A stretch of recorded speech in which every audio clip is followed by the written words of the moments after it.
ఈరోజు కార్యక్రమానికి మీకు స్వాగతం.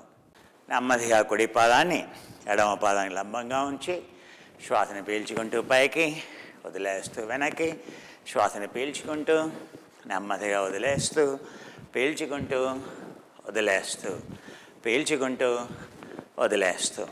అది రెండవది. మూడవది, థర్డ్ వన్, బాక్స్ బ్రీదింగ్.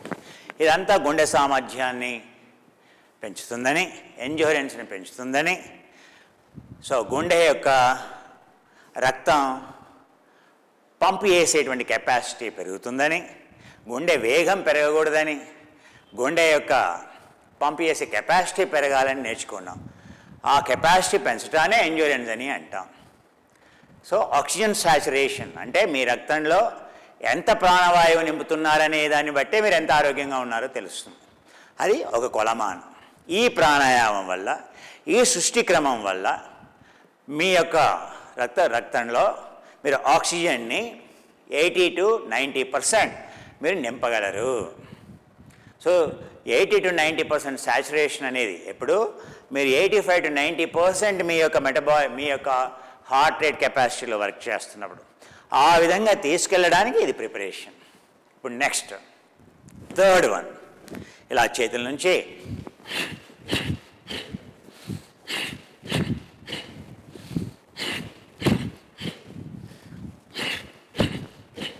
మీరు ఎంత లేవగలిగితే అంతే లేవండి. మొట్టమొదటి మీరు ఫీల్ కావాల్సింది ఏంటంటే, నేను తేలిగ్గా ఉన్నాను, నా శరీరం తేలిగ్గా ఉంది, నేను తేలిగ్గా ఉన్నాను, నేను హనుమంతునిలాగా గాల్లోకి నేను లేచిపోతాను అనేటువంటి భావన మీ మనసులోకి మొదలు రానివ్వండి. టిబెట్లో ఆ లామాలను చూసారా? ఇంతలా ఉంటారు, ఇలా పొట్టిగా ఉంటారు, కానీ వాళ్ళు గాల్లోకి ఎలా లేస్తారు? ఇలా లేస్తారు. ఎలా లేస్తారు?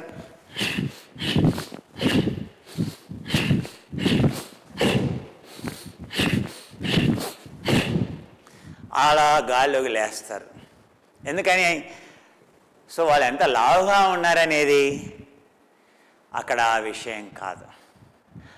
మనసు ఎంత తేలిగ్గా ఉంది, శరీరం ఎంత తేలిగ్గా ఉంది, ఎలా అనుభూతి పొందుతున్నా, శరీరంలో ప్రాణవాయువు ఎలా ఉంది, మీ మొత్తం వెహికల్ యొక్క, మీ కారు యొక్క, మీ యొక్క బైక్ యొక్క వెయిట్ అంతా దేన్ని మోస్తుందండి? అవునా? సో టైరే కదా. టైర్ మోస్తుందా? టైర్లో ఉండే గాలి మోస్తుందా? టైర్లో ఉండే గాలి మోస్తుంది. మీరు ఒక టైర్లో, ఒక ట్యూబ్లో గాలి నింపండి, దాన్ని నీళ్ళలో వేయండి, దాన్ని పట్టుకోండి, మీరు మునగరు. ఎందుకని? గాలి దేన్నైనా తేలిక చేస్తుంది. మీ శరీరంలో ఉండేటువంటి ప్రతి కణజాలంలో కనుక మైటోకాండ్రియా ఉన్నట్లయితే, ప్రాణవాయువు కనుక ఉన్నట్లయితే మీ శరీరం గాల్లోకి తేలిపోతున్నట్టుగా ఉంటుంది. అందుకే ఒక యోగి నడుస్తూ ఉంటేనే తెలిసిపోతుంది అతని శరీరం ఎంత తేలిగ్గా ఉందనేటువంటి విషయం. చూస్తేనే తెలిసిపోతుంది. అలా గాల్లోకి శరీరం లేచిపోతుంది. ఎందుకంటే అతని శరీరంలో ఉండేటువంటి ప్రతి కణజాలంలో ఆ ప్రాణవాయువు పుష్కలంగా ఉండటం వల్ల ఆ మైటోకాండ్రియా అంటే తినేటువంటి ఆహారాన్ని మొత్తం ఎనర్జీ కింద, ఒక్క గ్లూకోజ్ మాలిక్యూల్ 36 ATP కింద ప్రొడ్యూస్ అవుతుంది, ఒక్క ఫ్యాట్ మాలిక్యూల్ 461 ATP కింద మారుస్తుంది. అది యోగిలో ఉండేటువంటి జీవనక్రియ. ఒక గ్రామ్ ఆహారం తీసుకున్నా కూడా ఆ గ్రామ్ ఆహారంలో నుండి ఒక యోగి నీకంటే కూడాను ఒక 100 రెట్లు ఎక్కువ ఎనర్జీ ప్రొడ్యూస్ చేయగలుగుతున్నాడు. నువ్వు ఆ ఎనర్జీ పొందాలి అంటే 100% నువ్వు ఎక్కువ తింటున్నావు, అతను 100% తక్కువ తింటున్నాడని అర్థం. ఇప్పుడు నీ కారు ఉందయ్యా, కిలోమీటర్కి 10 లీటర్లు తాగుతోందయ్యా అది, అవునా? అలాంటి కారు ఉంచుకుంటావా? ఉంచుకోవు కదా.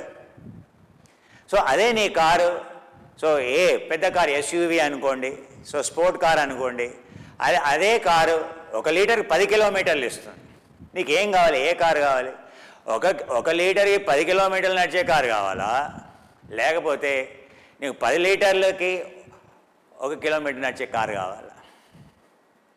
10 లీటర్లు తినే కారు దాని ఆయుష్ తక్కువ ఉంటుంది, దాని ఇంజన్ తొందరగా దెబ్బతింటుంది, దాని ఇంజన్ పెద్దగా ఉంటుంది, అవునా? దాని ఆయుష్ తక్కువగా ఉంటుంది. అదే ఏదైతే తక్కువ పెట్రోల్ కన్జ్యూమ్ చేస్తుందో, ఎక్కువ దూరం పరిగెడుతుందో దాని యొక్క ఎఫిషియన్సీ ఎక్కువ ఉంటుంది. మీరు జిమ్కి వెళ్ళారనుకోండి, వాడు 50 గుడ్లు, 2 కిలోలు, 3 కిలోలు, అవునా, చూస్తారు కదా, అంత తింటాడు. అంటే ఏంటి? అతని యొక్క కణజాలంలో ఉండేటువంటి జీర్ణరసాలన్నీ ఉపయోగించుకుంటున్నాడు. అందుకే అలాంటి వాళ్ళు ఎక్కువ కాలం బతకలేరు. ఎందుకంటే మన లోపల ఉండేటువంటి గ్రంథులు కానీ, మన లోపల ఉండేటువంటి డయాబెటీస్ అంటే ఏంటయ్యా? ఆ ప్యాంక్రియాస్ అనేటువంటి గ్రంథుల్ని నువ్వు పూర్తిగా వినియోగించుకున్నావు. ఇక అవి పని చేయలేకపోయి, అవి పని చేయకుండా మానిపోయి, అందుకని డయాబెటీస్ అన్నాను. ఎందుకని? 120 సంవత్సరాలు పనిచేయాల్సినటువంటి నీ యొక్క ప్యాంక్రియాస్ 20-25 సంవత్సరాలకే అవి ఎగ్జాస్ట్ అయిపోయాయంటే ఏమైందయ్యా?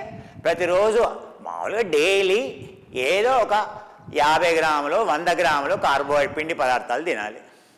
మరి నువ్వు డైలీ 500 గ్రాముల పిండి పదార్థాలు తింటే, నువ్వు 1000 గ్రాముల పిండి పదార్థాలు తింటే, అంటే ఆ వినాల గ్రంథులు ఎంత శాతం పని చేయాలి చెప్పండి? 100 గ్రాములకి ఎంత పని చేయాలి?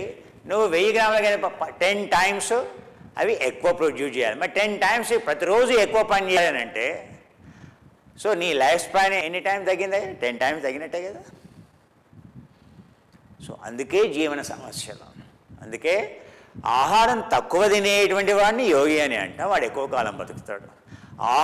మీరు చాలామంది ఆహారం ఎక్కువగా తినేటువంటి వాడికి కొద్ది కాలంలోనే ఉన్న రోజులు బాగానే ఉంటాడు, కానీ ఆ తర్వాత తొందరగా అతని సమస్యలు మొదలవుతాయి.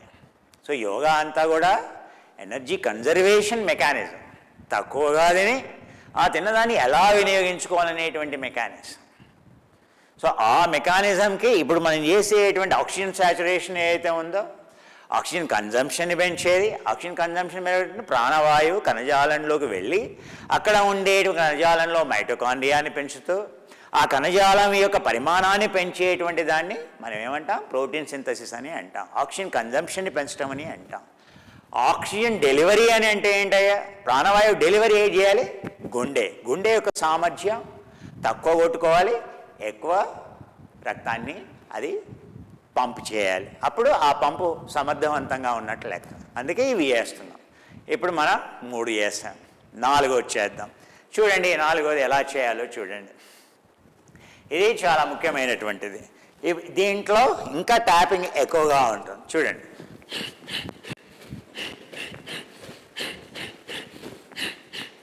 మీ చెయ్యి ఎలా వెళ్ళాలి, మీ చెయ్యి ఎలా వెళ్ళాలి, ఇలా స్విమ్మింగ్ చేసినప్పుడు ఎలా వెళ్తుంది అలా వెళ్ళాలి. ఎందుకని?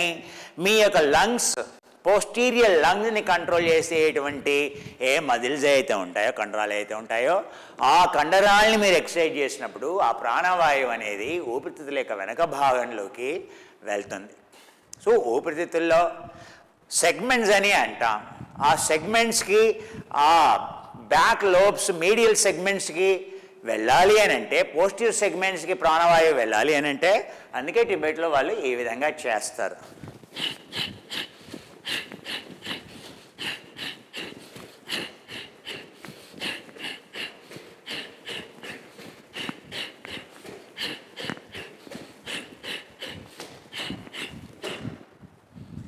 అలా దీనివల్ల ఏమైంది చూసారుగా? మీ తొడల్లో చూసారా ఏమవుతుంది?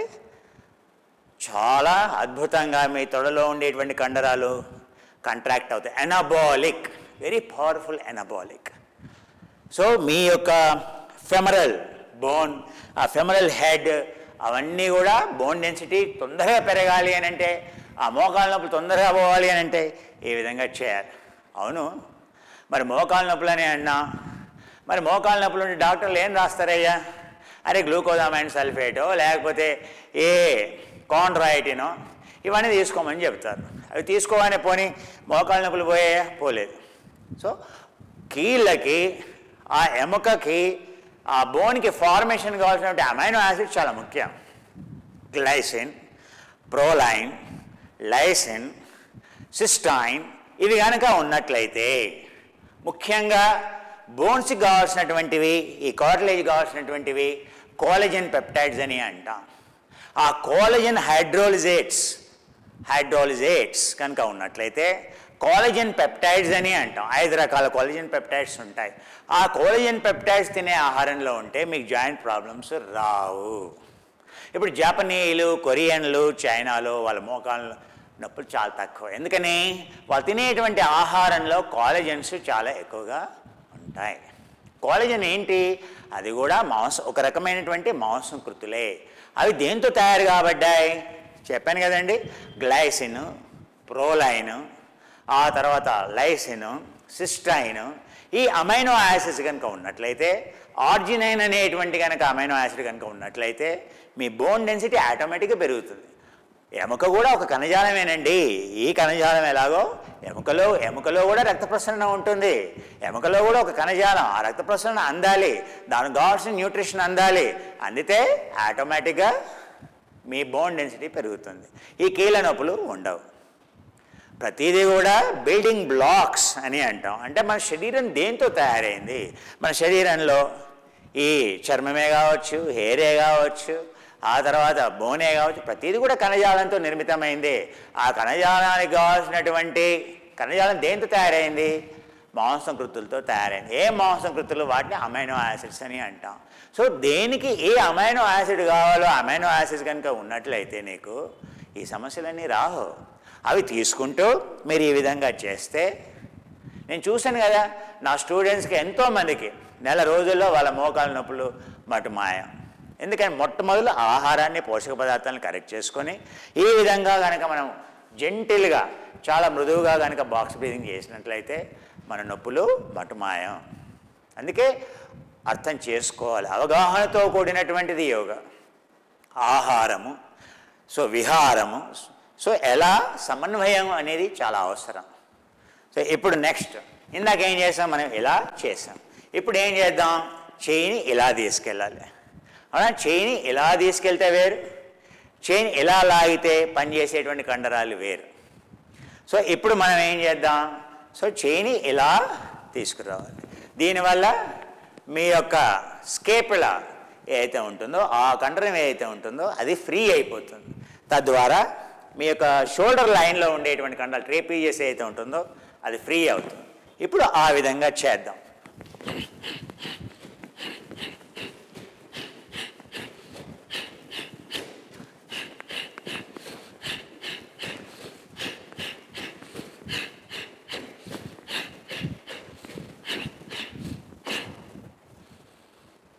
ఆ విధంగా చేయాలి. చూస్తారు కదా శ్వాస పెరిగిందా లేదా, గుండె వేగం పెరిగిందా లేదా. సో ఆ విధంగా గుండె వేగం పెరగడమే కాదు, ఇక్కడ 2 అడ్వాంటేజ్. ఒకటి రక్త యొక్క కన్జంప్షన్, ప్రాణవాయువు యొక్క కన్జంప్షన్ పెంచుతున్నాం, ఎందులో కణజాలంలోకి పంపిస్తున్నాం. రెండోది గుండె యొక్క సామర్థ్యాన్ని, రెండింటినీ ఆ 2 లాభాలని ఇచ్చేటువంటిదే టిబెటియన్ బాక్స్ బ్రీదింగ్. ఇందులో ప్రాణాయామం ఉంది, ఆసనం ఉంది, అన్నీ ఉన్నాయి ఇందులో. సో అందుకని ఇది చాలా బెనిఫిషియల్ ప్రాణాయామం ఇది. నెక్స్ట్, సో మీ శ్వాస ఎక్కువగా కాకుండా చూసుకోండి. మళ్ళీ నార్మలైజ్ చేయండి. శ్వాసను పీల్చుకుంటూ వదిలేస్తూ, మళ్ళీ పీల్చుకుంటూ, మళ్ళీ వదిలేస్తూ, మళ్ళీ శ్వాసను పీల్చుకుంటూ, మళ్ళీ నెమ్మదిగా శ్వాసను వదిలేస్తూ, నెమ్మదిగా పీల్చుకుంటూ, నెమ్మదిగా 2 చేతుల్ని నెమ్మదిగా కిందకి. మీరు అనుకుంటున్నారేమో నేను థియరీ, సైన్స్ మాట్లాడుతున్నాను. ఎందుకంటే అవగాహన లేనటువంటి విద్య, అవునా, ఆ విద్య వల్ల మన యొక్క సాధనలో పొరపాట్లు వస్తాయి. అలాంటి విద్య అవిద్య అవుతుంది. అవగాహన లేనటువంటి విద్యని అవిద్య అని అంటాం. అదే దుఃఖానికి మూలం.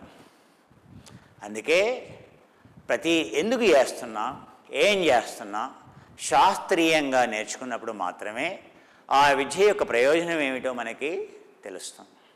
అందుకే యోగా అంతా కూడా ఆ రోజుల్లో ఏ విధంగానైతే వాళ్ళు వ్యవహారికంలో ఉండేటువంటి శాస్త్ర భాషని ఏ విధంగా వాడారో, ఈ రోజుల్లో మన యొక్క శాస్త్ర భాషను మనం వాడాలి. తద్వారా మనకు అర్థం అవుతుంది. మనం చేయాల్సినటువంటి కర్తవ్యం ఏంటి అని అంటే, ఆత్మని ఆ పరమాత్మలో, ఆ అల్లాలో, ఆ యొక్క హోలీ స్పిరిట్లో, ఏ స్పిరిట్ని ఆ హోలీ స్పిరిట్లో అనుసంధానం చేయడమే యోగ విద్య అని అంటాం. నమస్కారం. మళ్ళీ సెలవు తీసుకుందామండి. Mosquito repellent 1 First thing you are advised, when you go into the Africa and India, when you go to South America and all, first you are want to carry what? Soldiers are carried, soldiers are, so American soldiers and, first they are advised to carry this, so whatever the weapon you carry, it won't work, if you don't carry this weapon. What is this, Kumar? What is this? This is called 2. This is called 3.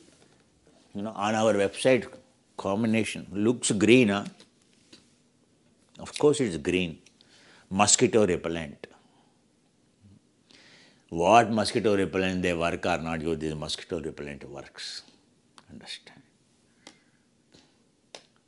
But what those mosquito repellents? Something like this. Something like this.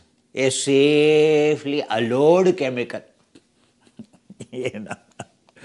Whatever you call, we can justify in so many ways, for different purposes. Because based on your need, which works, that's why we have given you comb. So then you can tell us you want particular repellent only in this, we can give. Because if someone tells, a mosquito repellent for you individually also, so because some of the oil, even though it is in nature's own oil, but you may be allergic to it. That's why we have given you comb. Even in your own family, so each one of you may be differently allergic.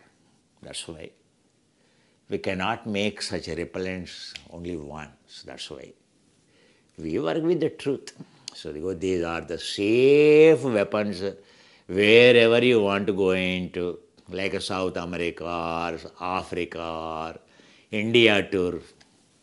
This is the safest. Whether whatever in the market they tell, whether they work or not, whether they kill you or mosquito, different thing.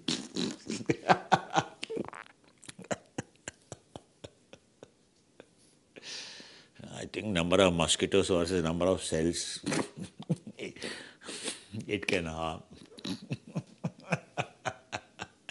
Doesn't matter, Kumar, I am used to killing my cells, but that mosquito is very, very important. All our organic selection, someone tells, so neem with potentiated azadirachta with 10,000 ppm, will it alone work? It has that. Not just now by saying, don't say it is a neem. It has more than a potent 20-27, natural essential oils. All these are, that's why the density is low. Not a carrier oil, suppose if you have a neem, even neem cold pressed oil, so it will not be this light, it will not flow through the nozzle like this. You can easily make out what quality it is.